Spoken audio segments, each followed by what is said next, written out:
Hello there, pop pickers. Oh, wait a minute. Wrong franchise. Never mind. Anyway, glad to have you along here, and we're going to be looking again at another of our series of how to build a small shunting layout. And we're going to look at the track plan of Grove Street Yard here, because what we have in this is a whole bunch of different shunting puzzles which can give quite a lot of entertainment in quite a small space. It's very good at exhibitions, but also if you're limited for space at home, the whole point of Grove Street Yard really was to fit as much as we could into a very small space without it looking too crowded. And I think we've pretty much achieved a lot of the aims that we set out to do. In this video we're going to talk about the track plan. Here we have we've put the layout on its side, so we can see here an eagle-eye helicopter view looking down the basics of the track layout. And what you can immediately see is, I always say to people who ask about the track plan, the most important thing, and this is the passing loop. If you don't want to have to take trains off stage and use either a passing loop off stage or indeed a sector plate or a traverser, you're going to need a means for your locomotive to run around some of the wagons, and this adds greatly to the operating potential. It may look a little bit like a random set of tracks squeezed in here, but it is actually carefully measured so that we can run round either two of the air brake type wagons, things like the TTA tankers for the oil terminal, but we can also run around three of the shorter wagons, things like the vans and the mineral wagons, and that gives a lot of flexibility for how we shunt some of these other sidings. Now we've got two head shunts here which we can isolate, and that means we can keep two different locomotives on the layout but still run it on DC. So we've got our exit off stage to the fiddle yard, which actually at exhibitions don't really tend to use much. We've also got a second means off stage which goes into the factory, but we also use that as being a representation of shunting wagons into the factory. That runs underneath the control panel, and you can actually hide wagons in there without really needing to take them off stage. We've got the warehouse sidings here, and they allow us to shunt wagons in and out of the loading bay that we covered in one of the previous videos. But also we can use this siding to park wagons whilst we're shunting others. We've got our oil terminal sidings here.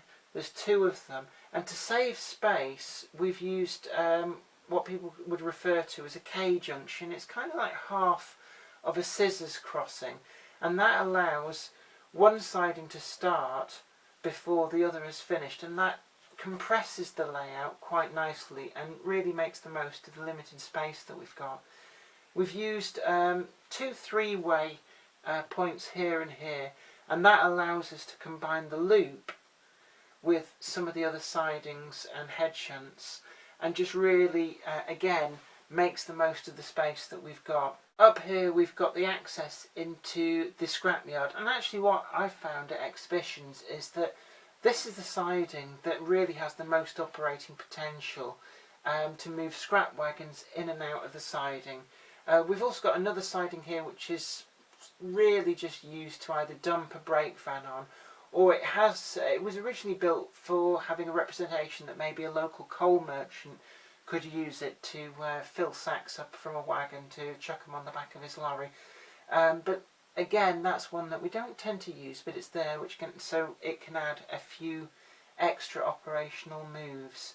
Now, if we're going to shunt the scrapyard, what we would do is we'd bring in a train of the mineral wagons, and depending on how many you're bringing on scene, normally I bring 4, because by having slightly more than the amount that you can run round in one go, it just means that you have to do something with those wagons, moving them into some of these kickback sidings to be able to break the train down and then shunt them on into the scrapyard.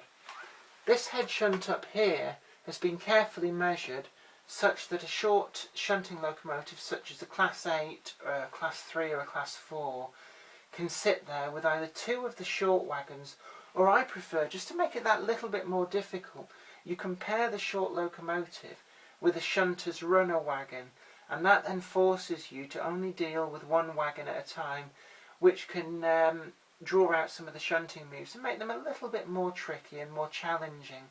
Well, I hope that's been really informative to you and helped you out. I know it's one of the things I do get asked a lot is, have you got a track plan for Grove Street Yard? Well, the short answer is no, I don't. I didn't use any of these fancy computer programs like Templot or anything else. I kind of just made it by putting a lot of bits of spare track on the carpet and shuffling them round. I felt like I was 8 years old again playing trains. But it worked out in the end. It's been good having you along for this ride. And don't forget to share this video if you think that it's something that needs to be shared. Subscribe to the channel, look back through all of our videos. We've got an awful lot of how-to guides, as well as just plain and simple trains going on by. And also, we do try and touch on a few other topics, including record collection and writing. Anyway, I hope that's been really informative. Don't forget to share this video if you think it's something that needs to be shared. And tickle that like button, because every time you do, it makes me happy and makes me feel really popular.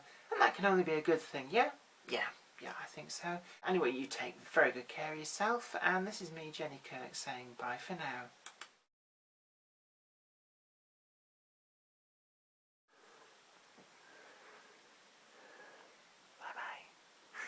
Bye-bye.